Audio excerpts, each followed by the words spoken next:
Есть необходимость в регулировании вопросов, связанных с деятельностью НПО в Абхазии? Ну, знаете, вопрос этот давно стоит. И по поводу вообще функционирования неправительственных организаций много было и внутри нашего общества, кстати говоря, много вопросов возникало. Но мы исходили из того, особенно когда мы были в изоляции, из того исходили, что многие наши люди получают гранты, осуществляют какие-то полезные для страны проекты. И мы, несмотря на то, что мы понимали, что страны, которые финансируют эти организации, которые являются там донорами, они исходят из территориальной целостности Грузии, что эти финансы выдаются не на Абхазию, а на Абхазию как часть Грузии. Выдаются эти проекты, осуществляются как для части Грузии, региона Грузии. Но мы никогда ведь фанатично так вот к этому не относились. Мы ведь тоже закрываем глаза на то, что наши люди ездят лечиться в Грузию, никогда этому не препятствовали.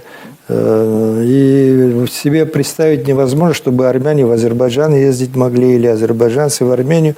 А у нас это достаточно просто происходит, потому что мы не так фанатично настроены, мы прекрасно понимаем, что такие вещи никак не поколеблют нашу независимость. Вот, поэтому мы как-то это допускали. Но после того, как вот началась вот эта специальная военная операция, все-таки у нас есть обязательства. Я еще раз повторяю, что Россия сегодня фактически в конфликте со странами Европейского Союза, с Соединенными Штатами Америки, со скандинавскими странами, понимаете? И в этой связи их участие здесь в проектах в Абхазии и вызывает, конечно, большие вопросы. Потому что если мы союзники, и мы нашу внешнеполитическую деятельность сверяем и консолидируем, все это надо учитывать, ведь когда началась эта специальная операция, наши граждане там воюют. Наше государство оказывает постоянную гуманитарную помощь. Мы тоже участвуем в этом конфликте, понимаете? И поэтому, когда наши представители нашего общества, а там большинство представителей неправительственных организаций, пишут письмо против этой операции военной, ну, это, конечно, вызывает у нашего союзника вопросы. В НПО уже говорят о том, что это чужая повестка. Ну, а если у нас будет конфликт с Грузией, и наш союзник будет говорить, что это чужая повестка, там сами разбирайтесь, как тогда будет?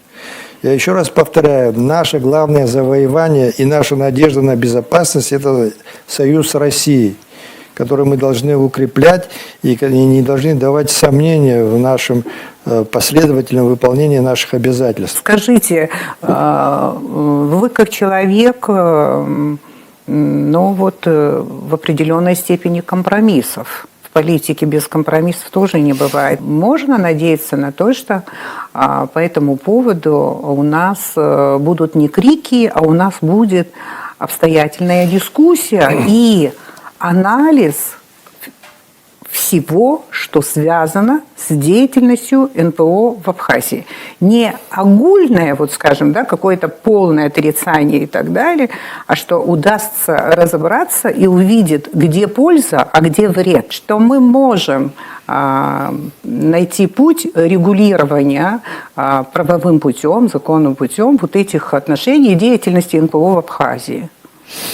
Надя, я этой темой не занимался, но когда она возникла, я решил все-таки найти компромиссное решение. Я поехал сам и встретился с представителями неправительственных организаций и предложил им, вот вам договор, который я взял, как я вижу, скажите, с чем вы здесь недовольны, будем искать компромисс. Но через некоторое время никто, не отзывается. Я спросил, ну что вы там, что тянете? Нет, сказали, нам вообще не интересно это обсуждать. Ну, на этом и прекратилось, так сказать, мое вмешательство в это дело. Но все-таки я считаю, что да, нужно найти взаимоприемлемые какие-то решения по этому вопросу. Сейчас, кстати, часто начинают нападать на определенных лиц конкретных, там, на министра иностранных дел. Это не вопрос одного министра иностранных дел. Я еще раз говорю, это связано с теми событиями геополитического масштаба, которые происходят сегодня в мире. Да, мы маленькая страна, но во всех катаклизмах, которые происходили, крупных, масштабных, мы всегда участвовали, потому что мы живем на такой территории, не потому что мы такие великие и всем нужны. А живем мы в таком геостратегически важном регионе, что мы вовлечены всегда в эти... И сейчас мы вовлечены в эти события, которые происходят. Все это надо учитывать, конечно.